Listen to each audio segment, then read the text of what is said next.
सिद्धार्थ गौतम सोच रहे हैं कि एक पल जो चीज सुख दे रही है अगले क्षण वही दुख का कारण बन रही है।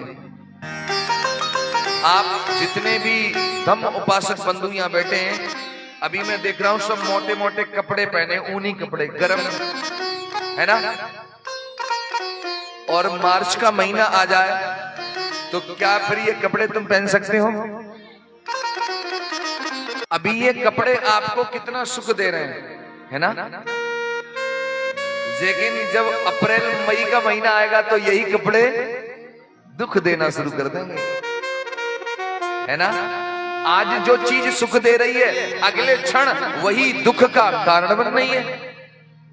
ऐसा भी विचार कर रहे हैं। एक महिला अपने पति से बोली कि देखो तुमने हमें कभी कीमती साड़ी तो पहना ही ना है,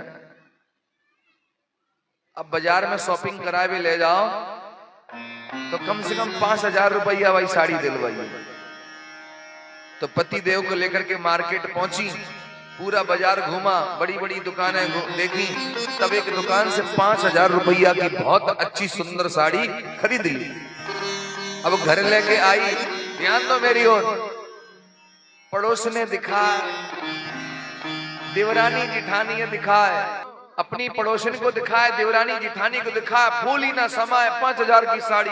कितनी खुश हो रही है, कितना सुख दे रही है 5,000 की साड़ी, कितना मन को प्रफुल्लित कर रही है। लेकिन जैसे ही वो साड़ी 4-5 बार पहनी, अब अगली बार पहन के क्यों जाए तो कोई जो कह दे ये तो वही भाई साड़ी है।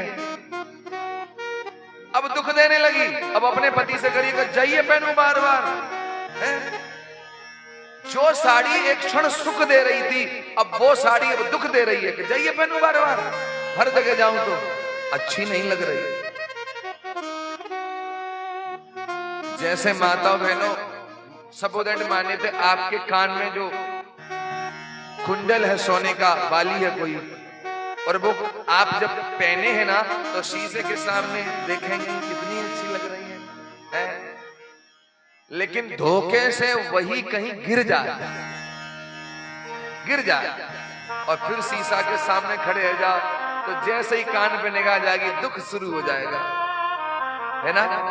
तो जो चीज सुख दे रही थी अब वो दुख दे रही है। आटा गूंद रही है, आटा गूंदते गूंदते जैसे कान की ओर ध्यान दो दुख शुरू हो गया, बेरन कहां गिर गई पतो ही ना को ले गो।